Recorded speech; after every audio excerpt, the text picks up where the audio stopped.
Hello everyone, how's it going? My name is Dan the Tutor, and in today's video we're going to be talking about how to use scientific notation and how to convert back and forth between scientific notation and standard form. So, I'm sure you've heard of scientific notation before. It's used a lot, especially in science class, specifically chemistry and physics. Like, for instance, if you've ever heard of Avogadro's number before, that's a constant that's equal to 6.02 times 10 to the 23rd power. Very common constant used in chemistry class. It's the number of atoms that make up a mole. Yes, a mole in chemistry. Not going to explain what that is now. But 6.02 times 10 to the 23rd power is the same thing as 602 and then 21 more zeros after it. It would take a while for me to actually write that. I'm not going to. But you can see why scientific notation is useful. It's going to help us write really big or really small quantities of data. So as an example, let's say I have the number 3,520 in standard form, and I want to convert that to scientific notation. How would I do it? Here's what I recommend you do. The decimal place is right here, and we want to move it so that the decimal place always goes in between the first two numbers. So in other words, I'm moving it 1, 2, 3 places to the left. And if you're moving it to the left, then that is a positive exponent. Yes, if you move it to the left, it is a positive exponent. If you're moving it to the right, that's a negative exponent. So the answer is going to be 3.520 times 10 to the positive third power. Again, 3 because I moved 3 places to the left. Okay, let's do another quick example. What if I have just the number 41?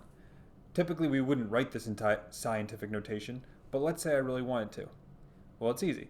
The decimal place is right here, right now. I am moving it just 1 place to the left so that I get it in between the first two numbers, and so therefore scientific notation is going to be 4.1 times 10 to the, remember I moved it 1 place over, so it's going to be times 10 to the first power, and that's how I write that in scientific notation. Let's see if you can do the next couple without me. The next one is I want to write the number 10 million in scientific notation. How would I do that? Go ahead, give it a try. Pause the video. Okay. So here's what I'm going to say. First, we started here, and now you're going to move that decimal place. 1, 2, 3, 4, 5, 6, 7 places. I moved it over 7 places to the left, which means the answer will be 1.0. I don't need all these zeros after it, but I can write 1.0 times 10 to the 7th power. And there we go. That's it. And now here's one more for you to think about. This is kind of like a trick question, but what if I give you 3.0 and I want that in scientific notation? So it's kind of a trick question because the decimal place is already in the right spot. So what do I write?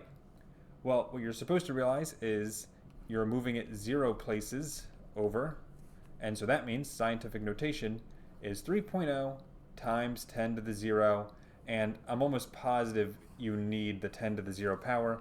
I know 10 to the 0 is just 1, but if you want to write in scientific notation, I'm pretty sure this is what your teacher wants you to do. But if you're unsure, always just check with your teacher and confirm that to be the case. So everything we've done so far is moving the decimal place over to the left.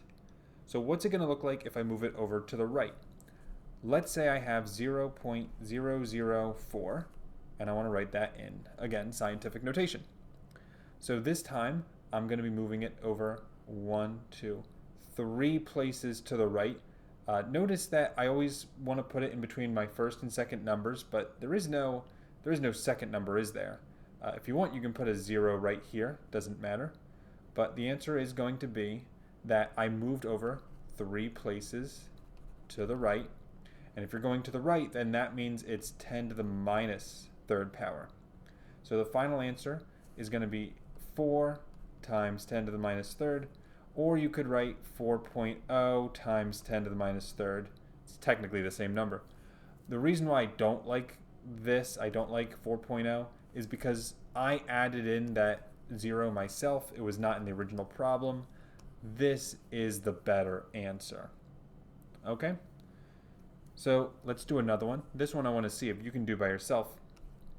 I have 0.000900060, and I want you to write this in scientific notation. So go ahead, pause the video again, and see if you can get it on your first try. Okay, so here's the solution. First, we're moving it over 1, 2, 3, 4 places to the right. That will be 10 to the negative fourth power.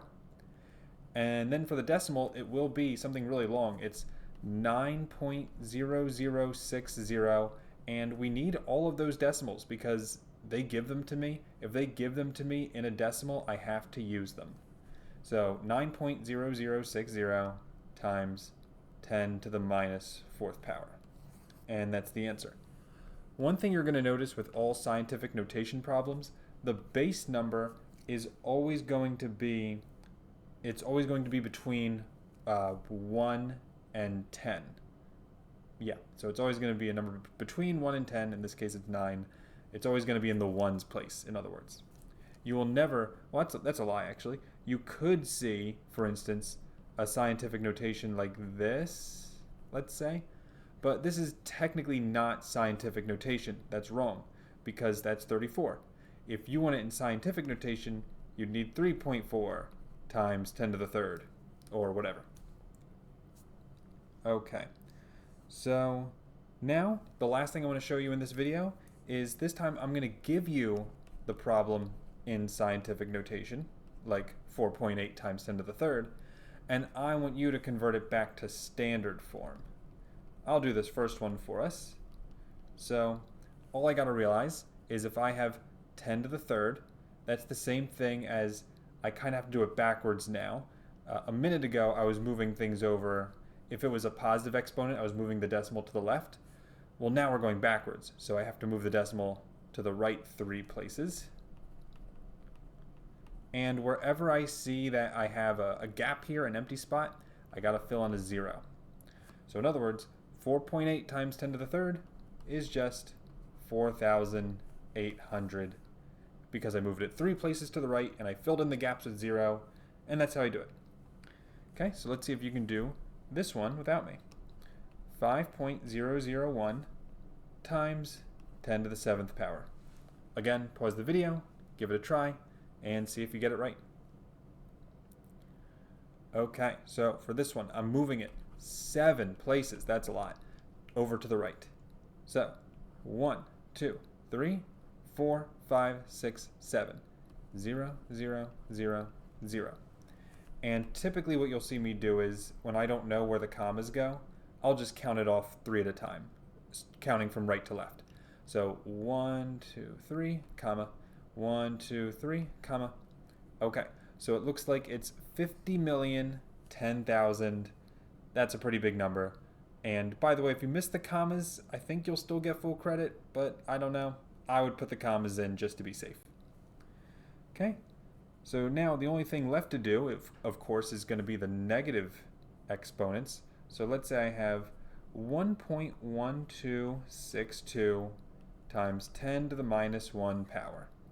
So now with the negative exponents, we are going to the left. I'm going to move the decimal to the left by 1 place, because it's the opposite of what we just did a minute ago, obviously, because it was right before, now it's going to be left. And so if I move this over to the left 1, then that means my answer is 0.11262. And there we go. That's the answer. If you want to write this as 0.11262 and you don't want to put the 0 out in front, I would give you full credit for that, and I'm sure your teacher would too. So that's okay. Okay, and just one more for today. Let's say I have 7.4 times 10 to the minus 8th. If you're feeling adventurous, go ahead, give it a try. And here is the solution. So again, it's negative eighth power. I have to move this over to the left when I give it to you in scientific notation, and you want to go to standard form. So I'm going to move it over 8. 1, 2, 3, 4, 5, 6, 7, 8. Barely fit it in there. And so everywhere I'm going to put in zeros where I have gaps. That is a lot of zeros. That is 1, 2, 3, 4, 5, 6, 7 zeros. So it's going to be 0.0000000. That's 7 zeros. And then 7, 4. And that is my answer. I'm trying to think if there's anything else I want to say for this, but I think that's it. So if you do have any questions on anything we did today, please feel free to ask them in the comments. Thank you all for watching. Hope you have a great rest of your day, and I'll see you in the next video. Take care, and bye-bye.